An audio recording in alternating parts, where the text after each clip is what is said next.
Now to the latest on a big election issue. We're talking immigration. It is a nightmare scenario that many fear. Former President Trump ordering the military into the streets of San Diego to deport thousands of immigrants here, legally and illegally.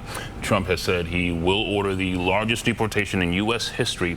So, question is, what does that mean in this heavily Hispanic city? Team 10 senior investigative reporter Jim Avila is looking into what the Latino community is saying. Jim? Well, deportation, is it a campaign promise or is it a campaign threat? In San Diego, many hear it as the latter. Here are some numbers, according to the Migration Policy Institute. 170,000 San Diegans live here without legal status.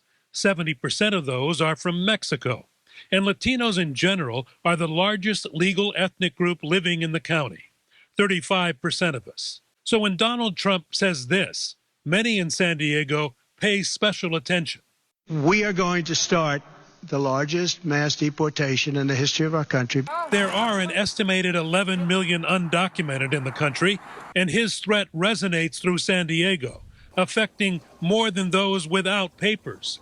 People I spoke to in the barrios and neighborhoods of the city say it strikes fear in the families with whom many live, their employers in restaurants, farmers' fields, and in construction, and in neighborhoods where they have built friendships and lives. If there's a deportation order, it's not going to affect just the undocumented. It's going to affect their families, their friends, anybody they're associated with. James Cordero, who lives in the City Heights neighborhood and on the weekends brings water and shelter to migrants crossing the border in remote parts of the county. Especially to someone that's undocumented, without papers here in the United States, it could be a very scary word. In 2023, ICE, which handles deportations, expelled 200,000 undocumented.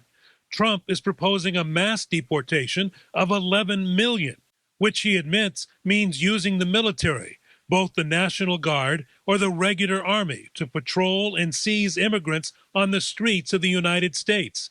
And yes, in San Diego. We think that it's not going to really happen. It's too grand of a scheme. But there will be some sort of action to satisfy the fan base. Polling shows that many Hispanics think Trump's deportation statements and his insults about Latino immigrants are, quote, not about me. Immigrant advocate groups ask, is that worth the risk? Wale? This would have a huge impact on our community. Has there been any mention of a timeline if he's elected on this? He's been asked several times about that, as has his vice president, and he's been not specific about any of it. All he's saying is mass deportations. Very interesting. Jim Avila, thank you so much. We appreciate your reporting.